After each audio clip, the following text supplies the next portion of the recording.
Bunny squares na nagawa ko, made of milk cotton, 4-ply. Tapos ang ginamit kong hook is 4mm na hook. Ayan, mga puro Christmas theme. Mostly Christmas theme. Ayan. Yan yung nagawa ko. Ayan. 40 pieces ito siya. Ito naman yan, bagong design. Ayan. Yan yung mga design niya. Ayan. I-combine ko lang ang mga kulay. Ito, plain granny squares lang to. Siya, yan.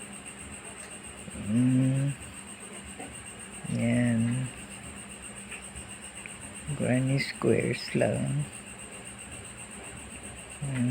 Traditional granny square. Ito naman, black stitch na granny square.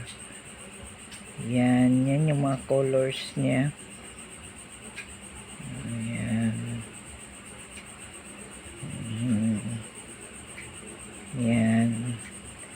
Mga simple lang. Yan yung nagawa ko. 40 pieces.